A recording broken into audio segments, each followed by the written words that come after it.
Hello, Eve and Helena. I'm so happy to have you here on Rendering Unconscious. Happy to be here with you, Vanessa. Thank I'm you so, so much, Vanessa. I'm so Fabulous to excited be to here. talk about what the Freud Lacan Institute is up to. Y'all are doing so much amazing work. Well, I think Eve is the person best placed for that because she's the one who does most of the hard work, I have to say. I mean, she's kind of I don't know, she's just a whirlwind of energy, enthusiasm, skill. I don't know how lucky we are to have her. I'm afraid to say it in case she leaves. She's wonderful. Oh, thank you, Helena. No, I'm not. I'm not leaving. I'm here to stay. Um, it's a really interesting venture, the Freud Lacan Institute, and it's still a new baby, really. And we can tell you a little bit about it, and your listeners, viewers as well. Um, it is based here in Dublin, but it isn't really because it has a very broad reach, the Freud Lacan Institute. And we've been around since 2019, which is really just a few years ago.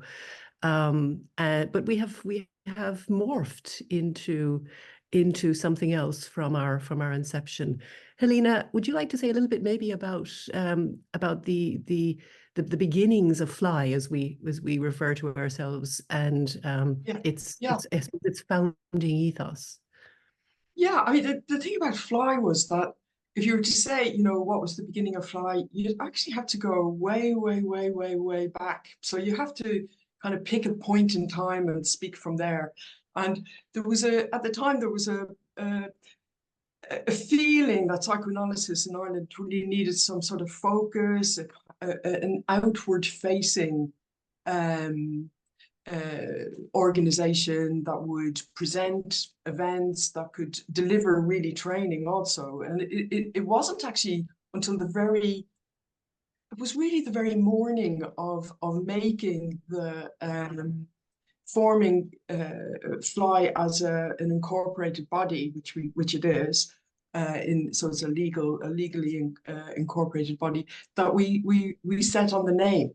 And the name says everything, I think. It's Freud Lacan Institute with a small I, which makes it a very active. We're playing on the fact that that's the verb. It's not a building. It's not although we do have a lovely building now, but it's not.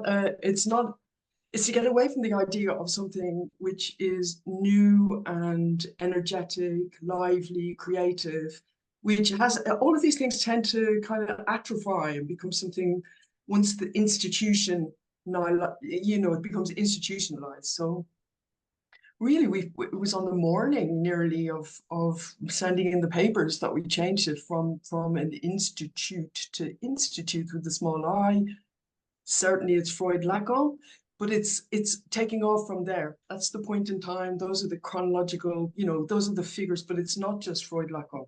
It's Freud Lacan Institute. So take it from there. And that's what we really all have to do in psychoanalysis. We have to take it from there.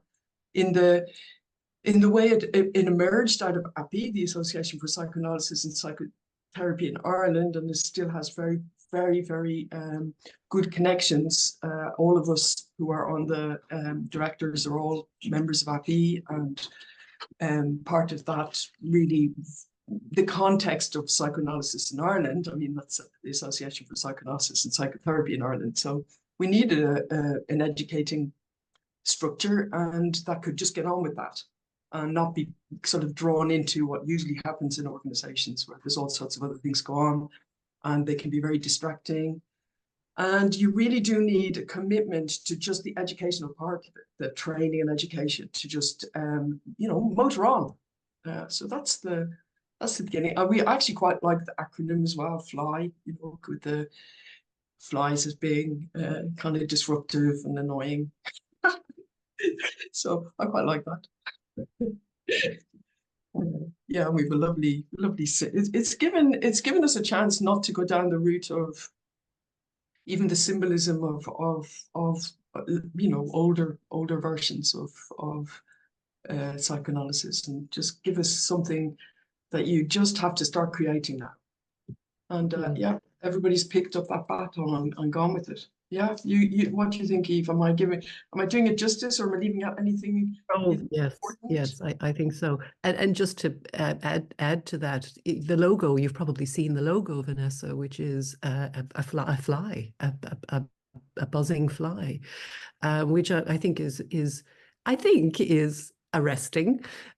We hope it is. It's very colorful, but we're moving away from old guys, pictures of old guys, which, it's not that Freud and Lacan aren't immensely significant to us, but it points to precisely everything that Helena was saying, that everything about us and what we're doing draws from our history, our years of being involved in the psychoanalytic scene here in Ireland and abroad, connections to France and the UK and the US, and which is where we met. We met for the first time in the US, Vanessa.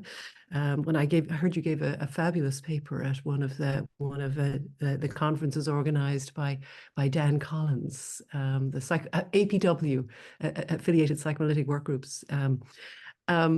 And so it's Irish. Fly is Irish insofar as the small group of people who comprise the board of Fly are all Irish, and I'm also Irish, but we extend ourselves wherever there's an interest in psychoanalysis, and the virtual world, such as that it is, and how it's developed over the last few years, as we have developed ourselves, facilitates that. So, and I do think Helena's mentioning of the name, and people often think it's some kind of spelling mistake, this capital F, this capital L, and this small I. It isn't, and it is the idea that this is if this is to be an institute, and that's highly questionable, it's a very different kind of institute from the more traditional psychoanalytic institutes, which we're very familiar with and have, and serve a different purpose and different purposes to what we're aiming to do, which has to do with education and training, and also the dissemination of psychoanalysis. We live in a country where psychoanalysis does not have the kind of foothold that it has in places like France and maybe a little bit more in the US, although not necessarily Lacanian psychoanalysis in the US. So gaining a little more symbolic foothold is a significant aim for us as well. That thing about the Irish context is kind of interesting, because the thing about Ireland is that we were for a long time quite an inward-looking nation, very controlled, and we kind of from the beginning of the 60s, really things started to change, and up to then there was no psychoanalysis. It was, if anybody had anything that was troubling them, you went straight to the church. That was going to solve everything. Of course, it didn't, and created a massive amount of problems for us in the end. But the idea of being an island nation, we have an idea of ourselves as a great big place, but we're actually just an island off the coast of, if you're from the States, off the coast of the US, or off the coast of England or Europe, but with huge ties always, because we were an island nation, and you had to go outside of yourself for so big ties going back to,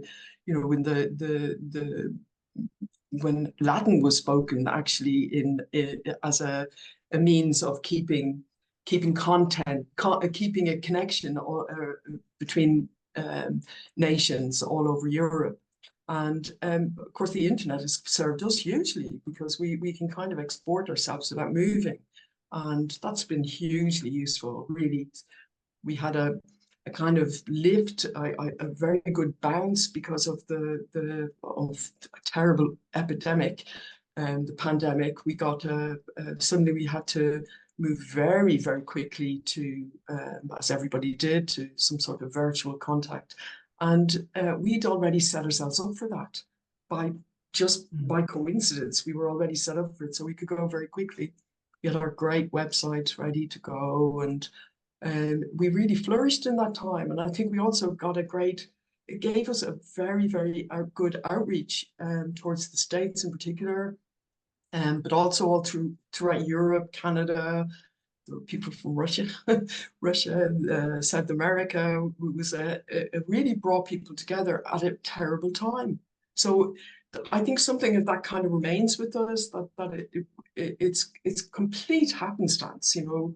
And as a lot of things that happen in life are, you know, we were kind of there when something happened, and it was a really good resource for us all, a psychological supportive resource for us all at that time. And we're really building on that, aren't we, really, Eve? We decided, gosh, this actually works, you know, and it shouldn't be feared. It's going to work. This will work. And yeah.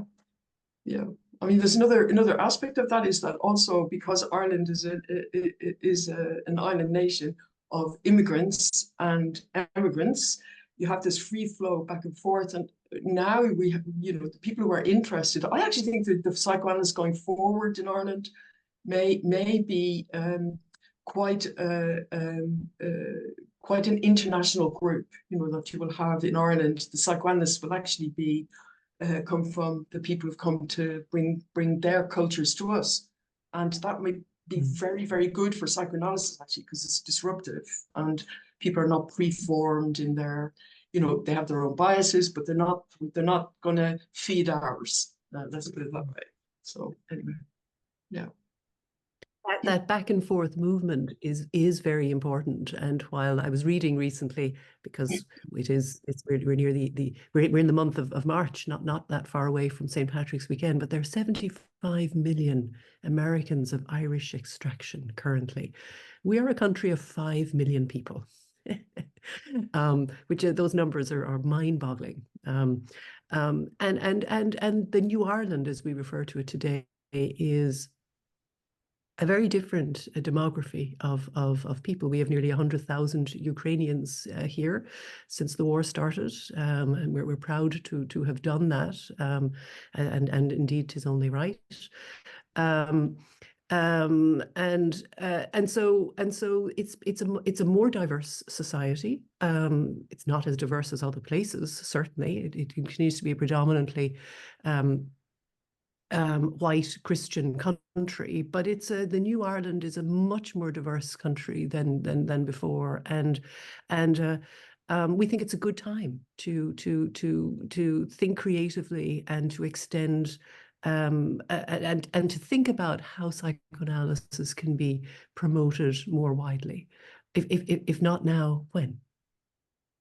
No, I think you all have come at a perfect time. And it's so nice to hear you speak about it and how it was formed and why the little I is small. Because I know, like, I was able to go to the very first event for this semester, where Olga talked about the history of psychoanalysis in Ireland and everything, and that was so interesting. And of course, she's always so wonderful.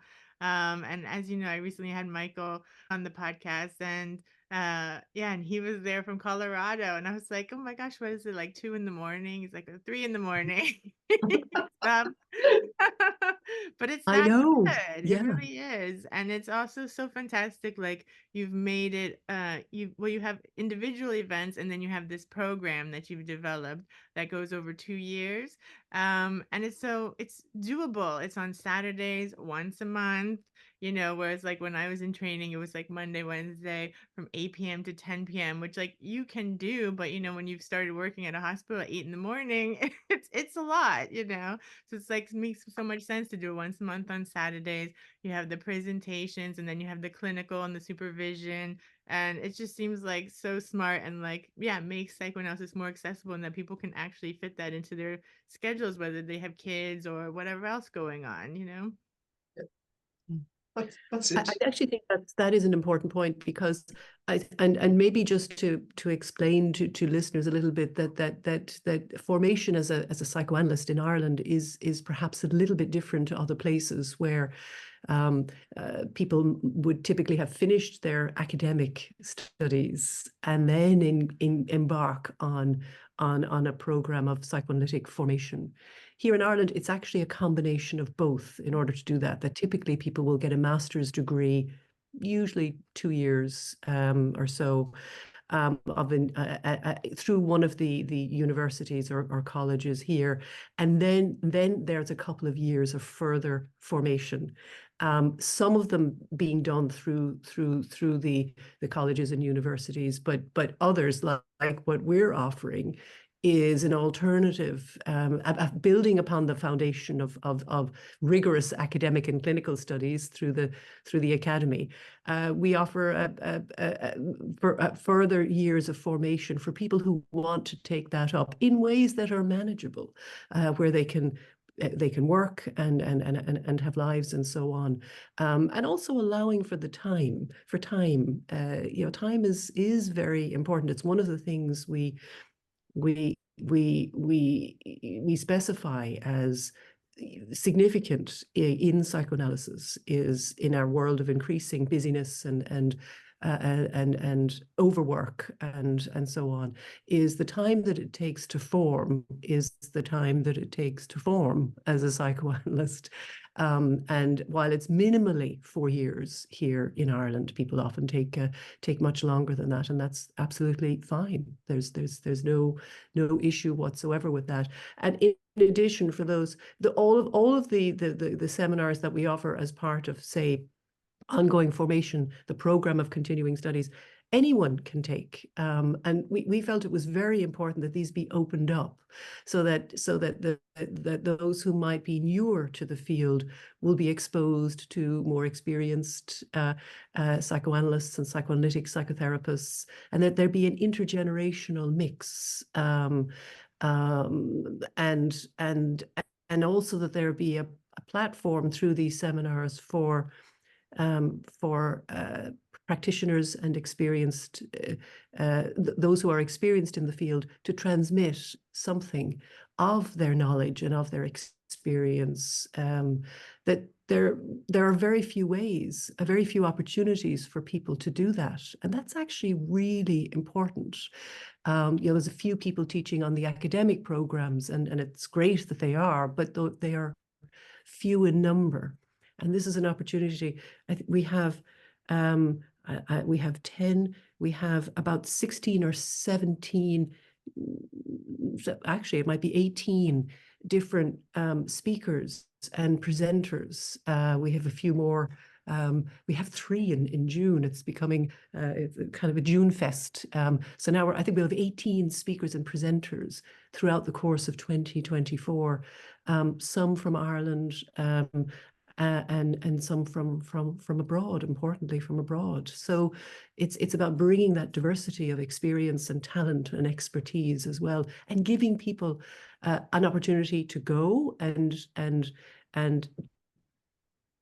also those give people an opportunity to transmit something. It's that, I think that for me has always been really important, Helena. Yeah. I mean, it is that it's probably in the kind of heyday, I think, of psychoanalysis in Dublin. That is how it worked. That there were people who were very well experienced who'd never actually presented anything in the academy, for example. There was no, and then suddenly there were these schools of psychotherapies at the School of Psychotherapy set up in Vincent's. That was one thing, and people coming back and forth from Europe. At that time, it was the slow boat kind of. It was air travel. What is that now? Anyway, we can have people in the room very easily now, and in a way that's comfortable. Actually, everybody's kind of up their game in terms of the media systems they're using. So it's become much more a much more lovely experience. And one of the things we built on in Fly is that we always have mixed, have it as always have some people in the room. That it creates a sort of, we still need human contact. I don't think all of this thing being delivered completely just online it can be very soulless. We get the information, but we don't have any buzz, between ourselves, and we need that. We need that to keep us going.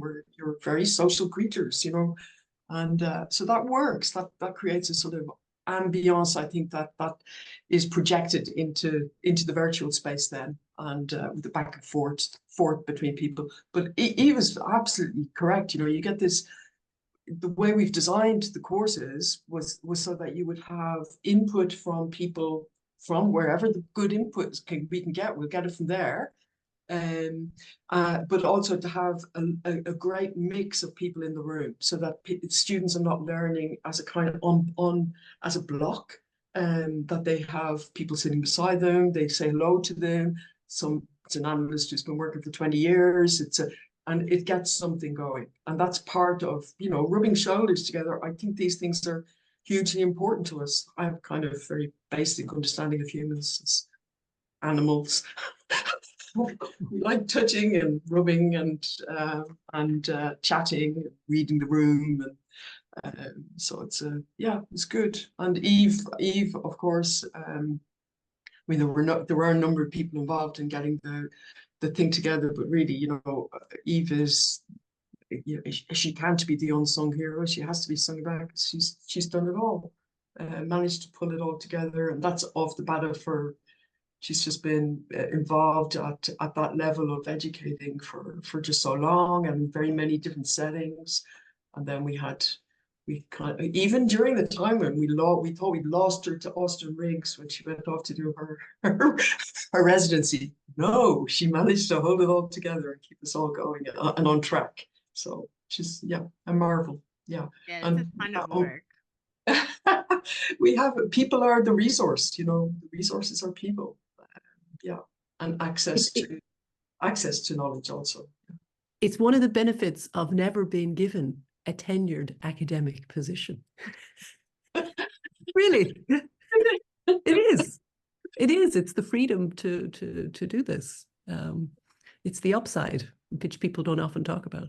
Yeah, it's a wonderful place. I have fantasies of moving to Dublin and being there. Probably because there's no community here, you know. I'm like, maybe I'll move to Dublin. Maybe I'll get an apartment there and be there once a month.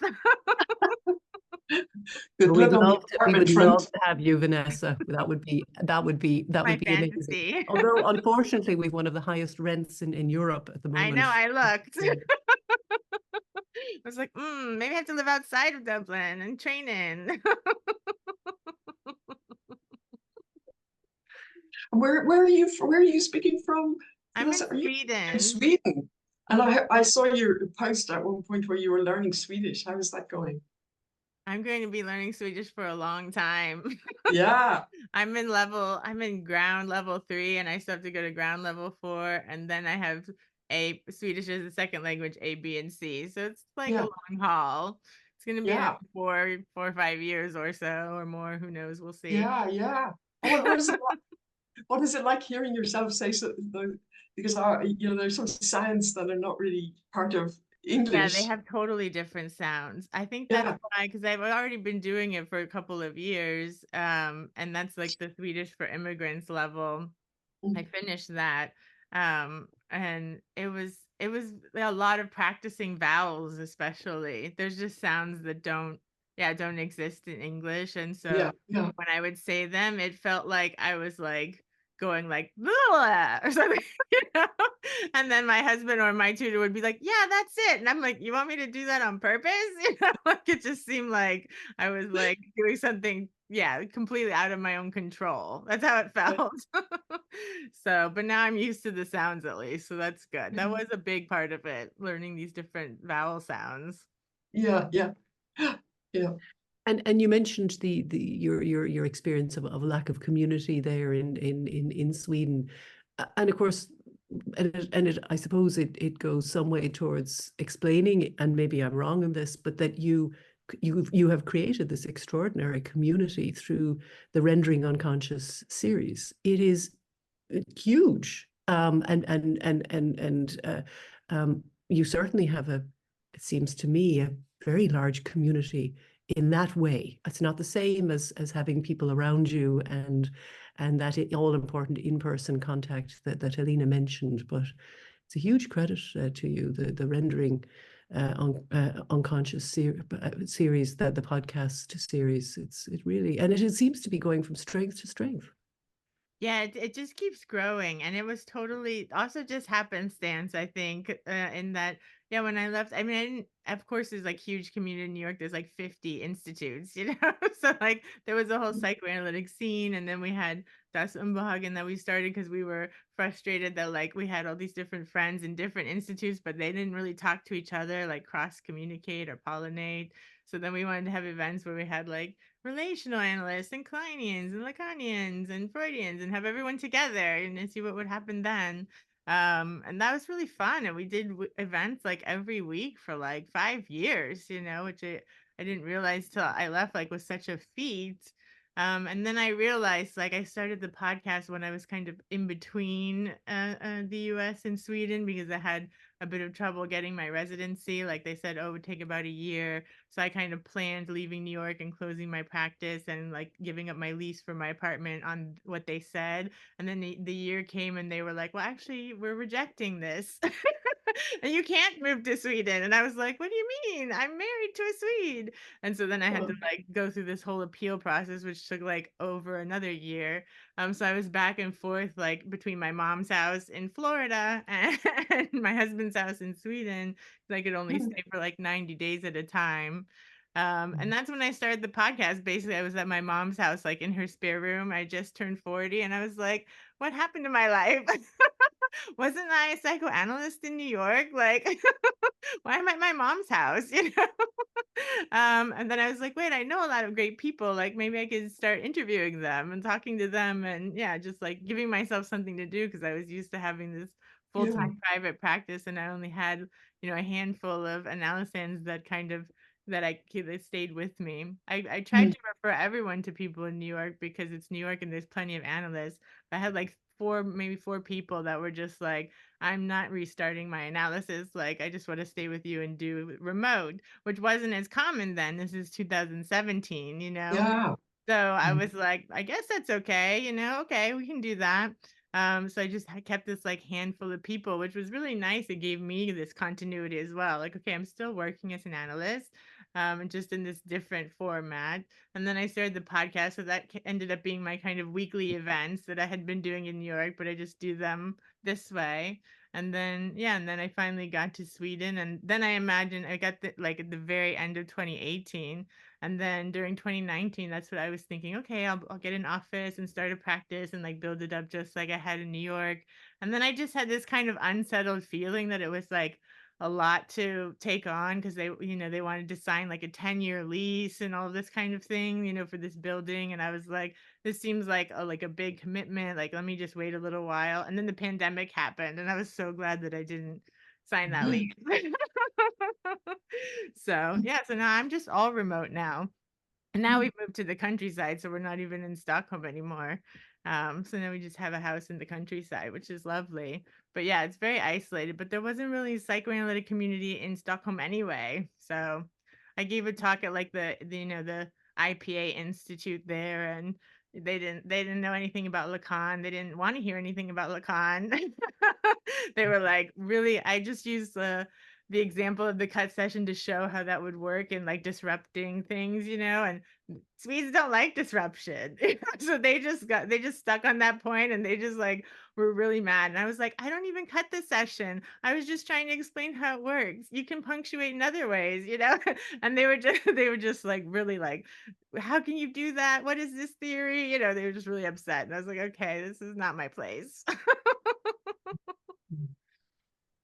I suppose Well, everything is context as well. You know, you've got a very, very long history of psychoanalysis in Sweden, which is quite embedded, and that they're within the social structure, within the academy up to a point, and really had no, maybe the fact that we're kind of disrupted in some way culturally, and the context shifts can produce massive change. Actually, I was actually thinking of you, you know, you go off and you kind of go off grid a little bit, and how that can give in itself, it can give you a great opportunity to to think, and you're stepped out of something. And I think it does make things flow a little bit more and gives you more time. The kind of time that we need to be able to work out where are we now? Because nothing's the idea that we're all, the institution is actually a mirage. That things don't change. The fact is that we're changing from the minute life has changed. That is what life is, and we change. Change doesn't mean your identity is changed. It just means there are things changing, and we have to take those on board as well, which is something we want to do and fly. And it may be that we can do it in a way. There's a lot of people, I think there's a lot of the psychoanalytic organizations are kind of throwing themselves into kind of catch up on change, and that things have already changed in the culture, and psychoanalysis hasn't changed, or maybe the way we view our how we're looking at society or culture hasn't changed. So we kind of playing catch up a little bit on that, I think, and it's probably not the greatest way to be doing things, because it can be a sort of it can be a way of sort of signifying that we're there too, without really being there. And we're hoping to do something different in Fly, in that we're, welcoming. We haven't got fixed, like you say, what's your manifesto? And the manifesto is make psychoanalysis better known and do whatever it takes to do that. Be outward looking, see what comes from outside into you, allow whatever, if whoever wants to come and do something with us, we're happy to entertain that and to see. Or I think I'm speaking for everybody really, when we're an injection from outside is a good thing, and to make a space for that in your head. There's lots of the psychoanalytic organizations don't really accept those kinds of things. Everything is self-referring, and they can become very self-referring. They can become very closed. They can be using the same resources over and over and over again without questioning, is this still relevant, or what's the purpose of this now? Can we remember why this was introduced in the first place?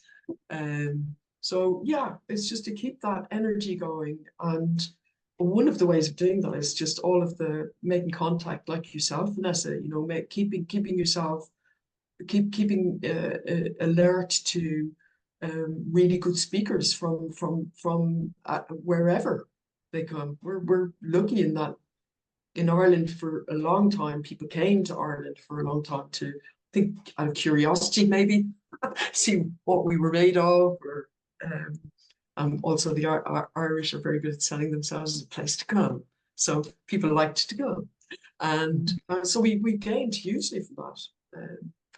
Very substantial figures in from Lacan's circle, for example, came to speak to us, and that's how things like the first journal, the letter got formed from them coming over, giving great talks and just taking notes or recording them and writing it up and saying, will you agree for us to publish this? So that was all on the hop kind of thinking. Nobody said you must do this.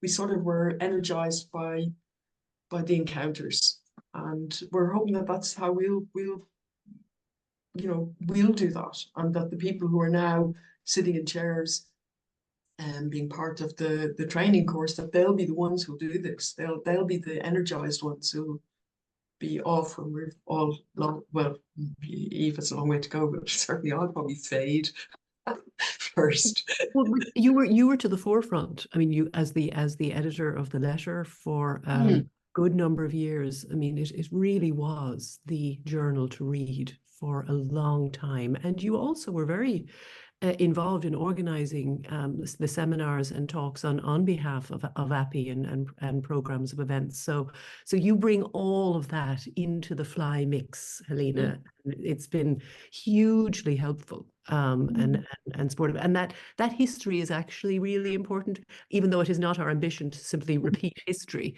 But it is actually it's the ground upon which we build.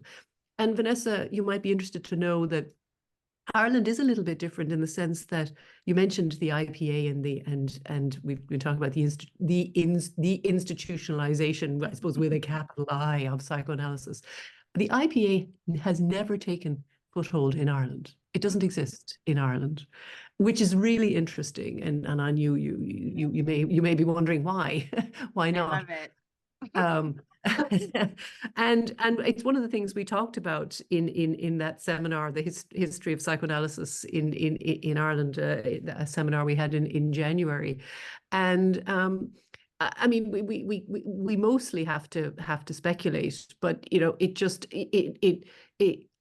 was too Catholic a country in the 1940s and the 1950s, when Ernest Jones seemed to be interested through one of there was a psychoanalyst here by the name of Jonathan Hanahan, who had set up a version of Freudianism in an enclave of Dublin.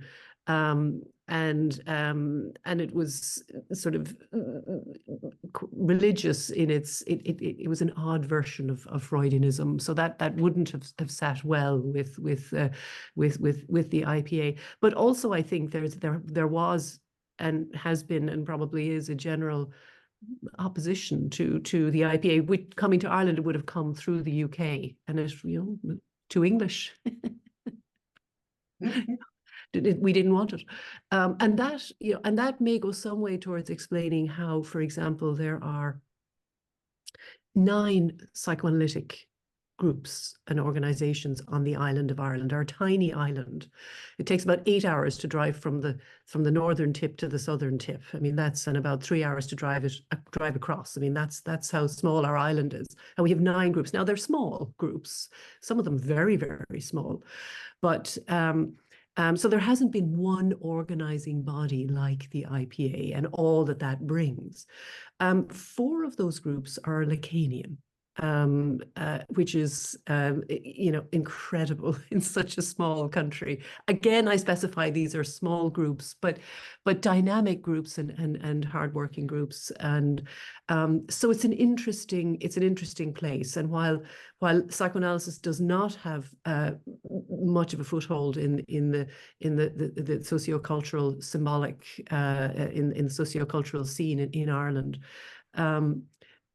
you know, it is a very active, dynamic scene itself, and over the years we've managed to avoid becoming too inward-looking through that very, very important influx of outsiders coming in, links to various psychoanalytic groups and places in Europe and the US and in the UK and around the world. And in addition to, I suppose, our commitment to training, you know, we have a series of seminars and book launches. You know, whenever someone produces a book, we need to do a bit more of it, but we've been trying to give people that have managed to do that a platform. I mean, that's a big thing, to produce a book, and so we had a couple of book launches in the spring. Kevin Murphy and Rob Wetherill. Rob Wetherill is one of our most published psychoanalytic authors here in Dublin. Kevin Murphy published a book on a Lacanian approach to asexuality. Very, very creative and original thinking arising from his doctoral work. And we've had other speakers like Callum Neal coming over from Edinburgh, Leon Brenner from Berlin. Steen Van Huel will be joining us next month, and Patricia Garavici is going to be in Dublin in June, and Marilyn Charles from Austin Riggs, and who may also be known to some of your listeners, will also be in Dublin in June. And it's great. We really we love it when people say, we're going to be in the neighborhood. Can we come and give a talk to Fly? And we love that. In addition to, you know, planning programs of events and activities, and trying to connect with what's happening in I suppose in not only in the psychoanalytic world, but much more broadly. Our first 4 seminars, well, our first seminar was Love, Sex and Reproduction in the Age of Technology. That was in 2019. That's what launched us, and that was an in-person event. And then the pandemic hit, and we had 4 online seminars about working in the pandemic. And it was so important to connect with others in that terrible time.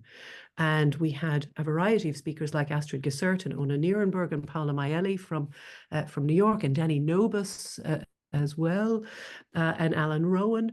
And it gave us a chance to connect and to be in crisis together, and a community of necessity formed, and that really launched us. And we've been, I suppose, building ever since from that. But we are attentive generally to what's happening. We had a seminar in December that we put together called Why War? A psychoanalytic inquiry, responding to the terrible events that are happening in the world, and wondering how we can come together as a community and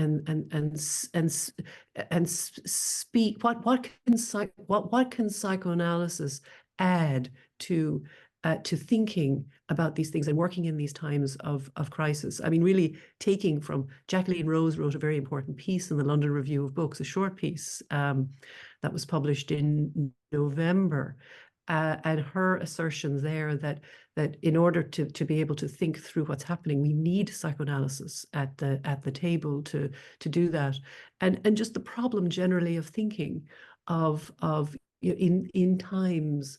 I say that quite deliberately, the problematics of thinking in times of such oppositional politics, and thinking whether it comes down to issues of cultural difference or identity or whatever it is, but that we live in a time of such strident binary oppositions, so ways of thinking around that. And psychoanalysis is, we think, and I think you do as well, Vanessa, is a discourse that allows us to think and to think about something from a variety of positions. That doesn't mean we won't ultimately settle on a position, but we'll have thought it through and accommodated a variety of positions in order to get there. Beautifully put. Is there anything else you wanted to mention? You've got Lacuna. You said there's books and events coming up. Helena, would you like to talk about the case studies book? I thought that's not under wraps. Well, one of the things that it emerged from one of the programs that were put up on Fly at the beginning, where we did what was the title of it? We had 6 themes in psychoanalysis, and then 6 more themes. But following that, then we had a year-long clinical program, and as part of that, we decided that Freud's 6 major case studies would be a significant guide in that. Yeah, and so we afterwards we were kind of looking back over it and thinking that was fantastic. What are we going to do? And we just, during a meeting, just to kind of came to me like there was so much material we were producing. It reminded me of those early days in psychoanalysis in Dublin, where people came over and we invited them to write something or base something on what they presented, and we could help them also because in those days we had a tape recorder, so we'd recorded them so they could listen to themselves if they wanted to use it as a resource for composing something. And we thought, well, this is just a perfect package, really, to have these great people who came along, gave their time, gave their thoughts about the clinical cases of Freud, and that there was a book in it, that it shouldn't be lost, that it could make a very, very good, already circumscribed by the way it was set up. So it was kind of the editor, you didn't have to invent what was going to be, it was already something. And so it wouldn't be lost. we decided we would approach people, and everybody, of course, wrote in and were delighted to be asked to be part of it. So that's almost, you got almost ready to go. It's mostly done. So that should come out soon. And I think it's an interesting thing because, again, I like to see these things as kind of snapshots in time, and Freud's case studies were a snapshot in time. There's lots that was wrong, there was lots, but it was a snapshot of how does something develop? How does any field develop? Everything will be in the context of the time, and you can see that hugely in Freud's case studies, but you can also see how, there were also universals that still survive today and they're useful today, and we keep working with them. And the discussions of people, I think the way it was set up was that you had somebody come along, people got their reading, then you had two people or maybe even three people who came along to give their take on what came to them about these cases. So you're getting snapshots from, patchwork and snapshots. They don't all agree with each other. So, and even maybe we don't agree with them, and that is fine. What it is you make it into a talking point. It's not going to become received knowledge, that people get this package and they have to get on top of that, and that's it, you're made. You have to keep on thinking, you've got to keep on looking at it from different angles, also questioning, the kind of fixed places that psychoanalysis, like every discipline, can end up in a kind of fixed place, and opening the conversation again by going, wait a minute, is that right?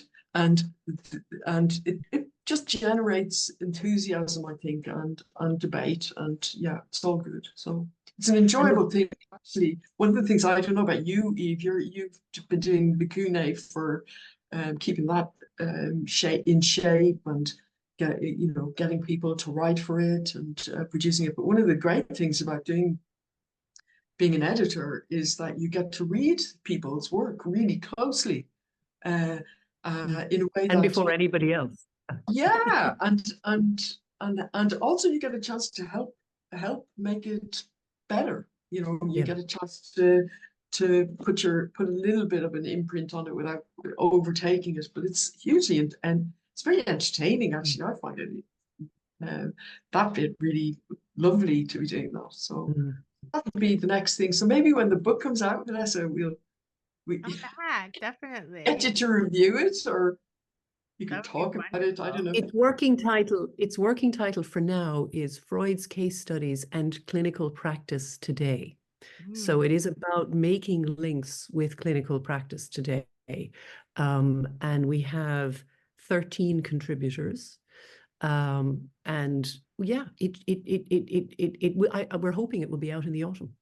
That's our goal. We have all of the chapters, and you've worked on many publications yourself, Vanessa, so when you get to that point, you're in good shape. There's also another volume planned, and that will be for next year, and that is James Joyce's Writing and Psychoanalysis, and that's something I'm editing on my own at the moment anyway. And that is building on a conference that we had in November 2022 on James Joyce's Writing and Psychoanalysis. We had that conference here in Dublin. It was a hybrid event, so people could come in remotely as well. And it was the 100-year anniversary of the publication of Ulysses, 2022. So that was the genesis of that conference, which produced such incredible work.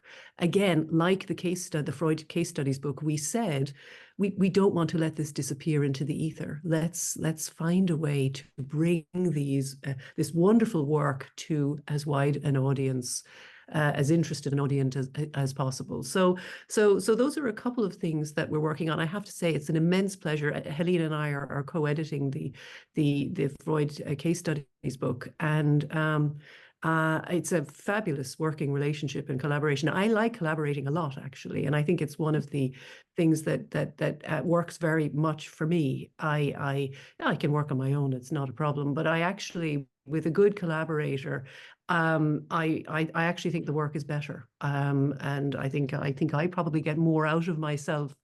And it is great to have another set of eyes and another whole sort of body of knowledge to and someone that will question things and question you from time to time. So I have to say, I'm really enjoying our collaboration, Helena.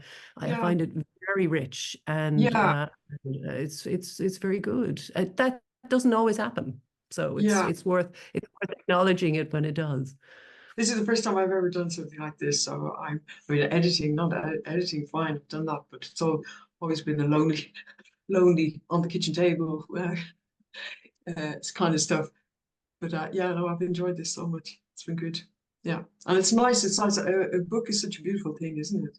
I see your gorgeous books behind you, Vanessa. There, are just I have they're many. so books are so books are so beautiful. They can be really beautiful objects. So we're hoping to have you know, that it's nice to have that in your hands as well. Just that tactile something that you can refer to and go back to. Yeah, we'll have to. I Mm. think we do need to make more of all the publications in Ireland. Actually, we should have a day on Mm. that. Yeah. We should. It's Yeah. I mean, Irish people. The word is, you know, what's even in the 60s when there wasn't much really. I remember there wasn't much there. You know, it was a very poor country, but there was Mm. always a recourse to literature and stories. Really, I mean, there's nothing. A story is what kept people Mm. connected. So yeah, definitely we have to do something more on that. People are wondering why so many Irish actors are doing well at the moment. You know, Cillian Murphy and Saoirse Ronan and Jessie Buckley and Paul Mescal and Adam Scott and so on. And I think Cillian Murphy put it best. He says we're good at stories. That's probably why such a small country is punching so far above its weight. But we have some very, very good writers and editors here. All of whom I'm sure you know, Vanessa, and will be known to your your listeners as well. Olga Cox Cameron. Well, of course, starting with Cormac Gallagher, who is so important, and had introduced Lacan in English here in Dublin, and without whom I wouldn't be here, and most of us wouldn't be here. Is reading the seminars in English, and he's made them available through his incredible work of translation. And others such as Olga Cox Cameron, Carol Owens, Rob Wetherill, Kevin Murphy, as I already mentioned. Sarah Meehan O'Callaghan is now working away on various Rick Lo- things. Also, Rick Loza. Rick Luce, Yeah. absolutely. I get into trouble now for not mentioning more people. Yeah,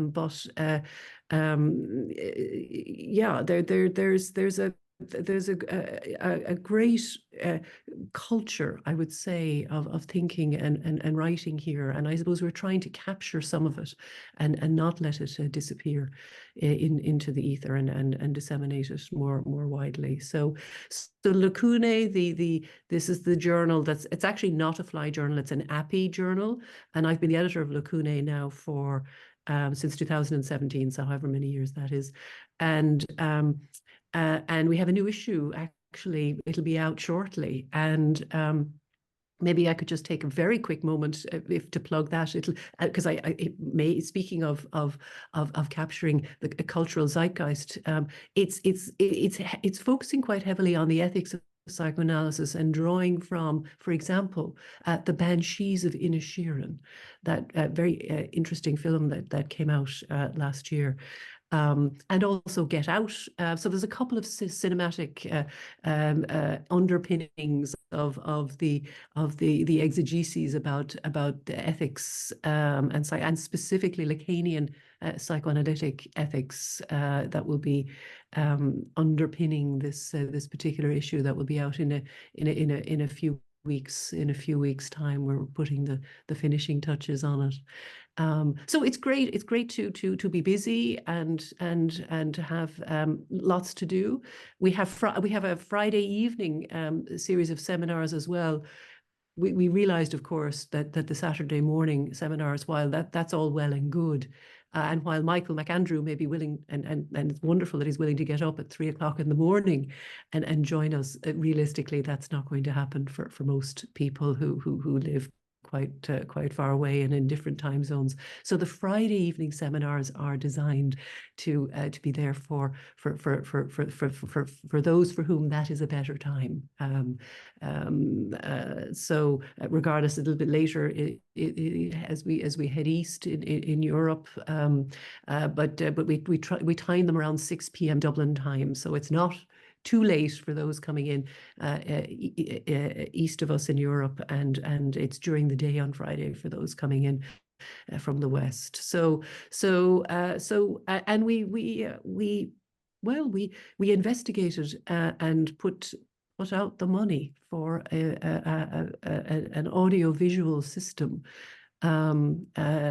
to accommodate a good experience for those coming in by Zoom, that it would, as much as we could do, give them the sense of being in the room, which actually is not an easy thing to do technologically.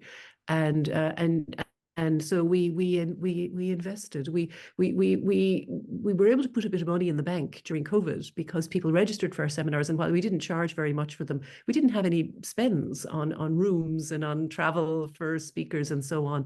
So we took that money and put it into getting the room and putting in a state-of-the-art AV system, and it's so far it seems to be working quite well. We're continuing to tweak it and make it better, but I have to say I'm very pleased with it. One of the things we're finding is the more you pay for a system, the less you have to do. You have a little box and you press a few. That's the benefits of the more you pay for a high-end system. But all that nonsense aside, it really is important, I think, for people to have a sense of being involved in the experience of the seminar, if they're going to come back.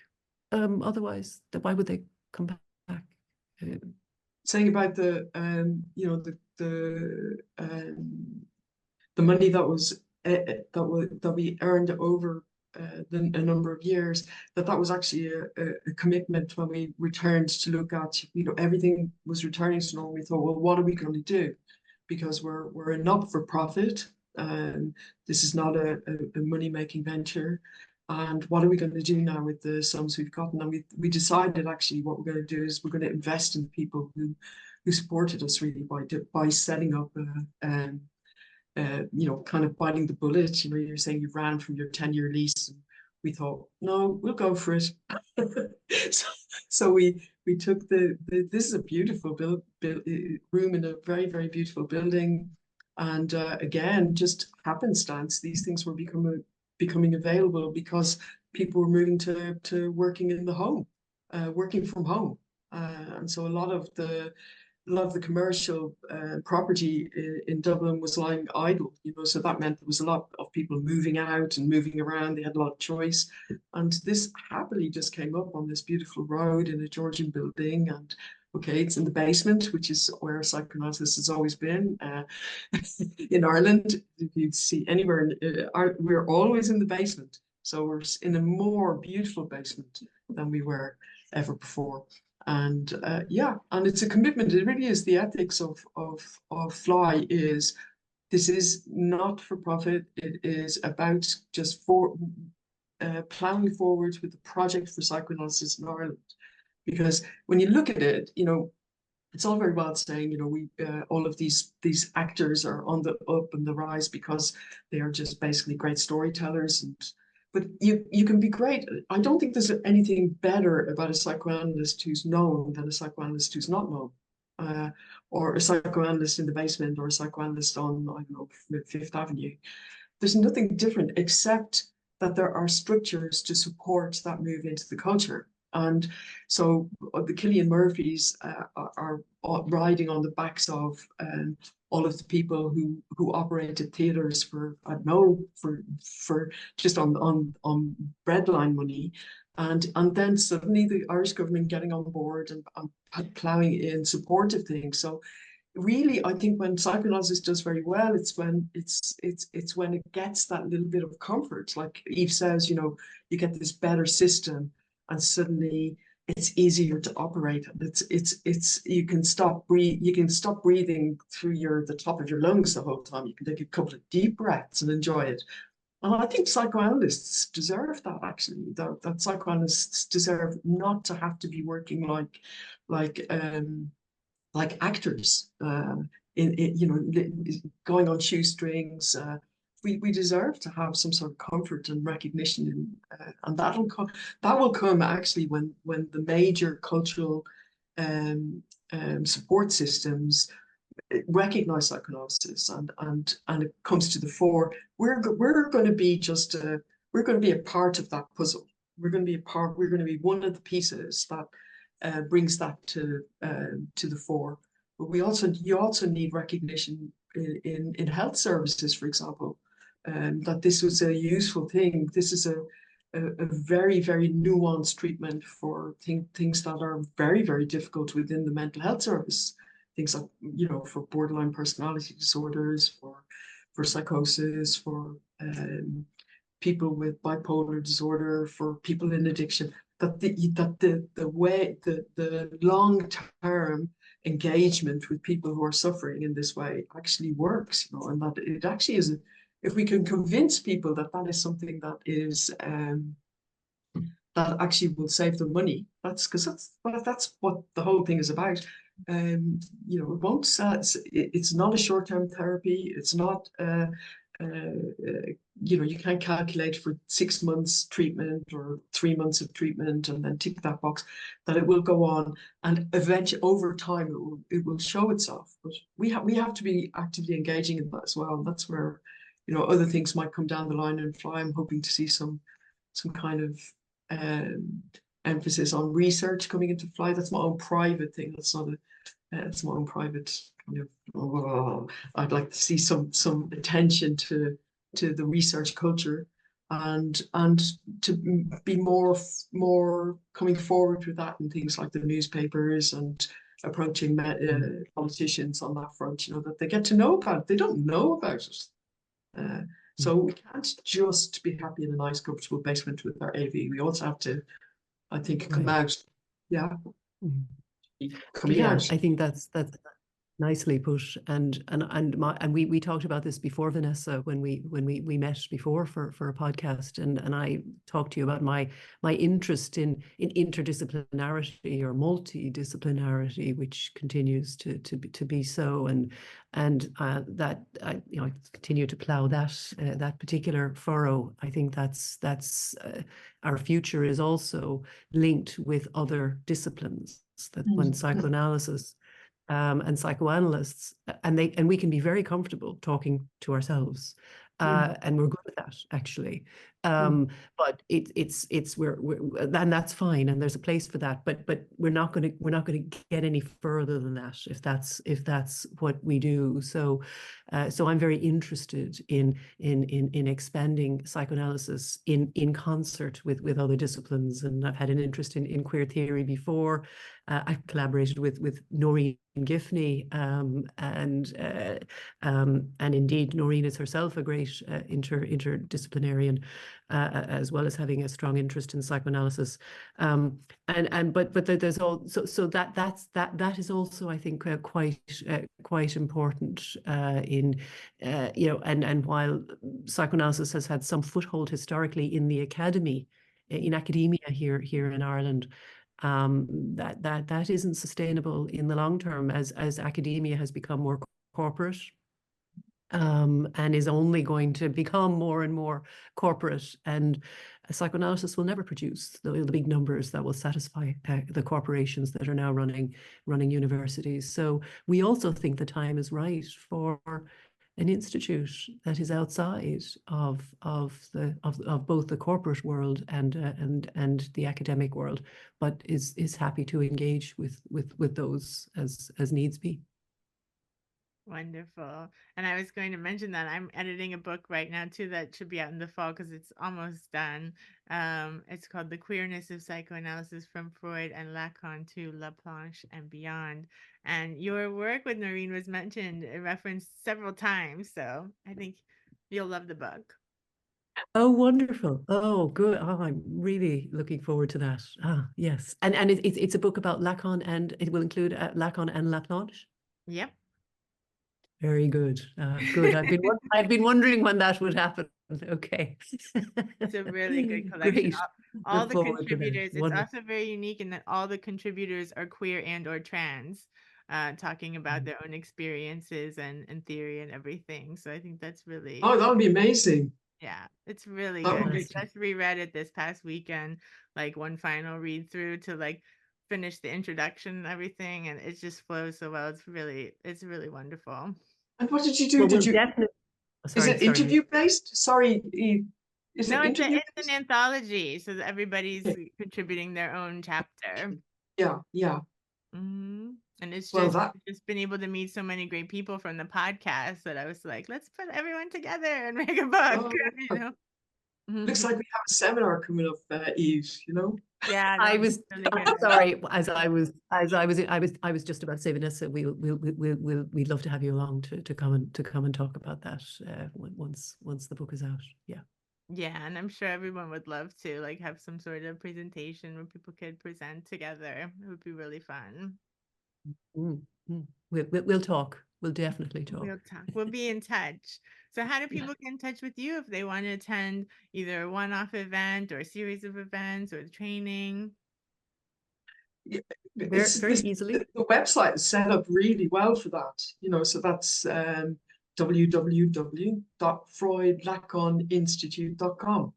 So, and you can speak directly to Fly through that. Yeah. Perfect. That works well. We also have a large mailing list, so people can and seem happy. Again, it's going against the trend, just like taking physical premises is going against the trend.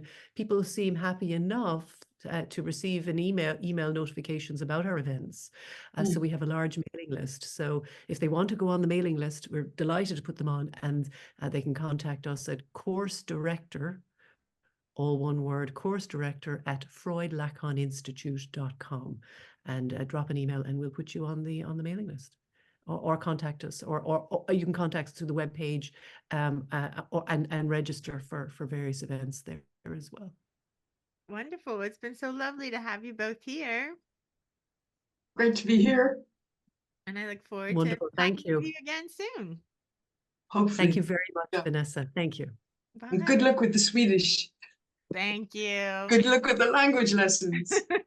It's a lot. Practice those vowels. Bye. Bye-bye. Thank you so much. Ciao. Bye-bye.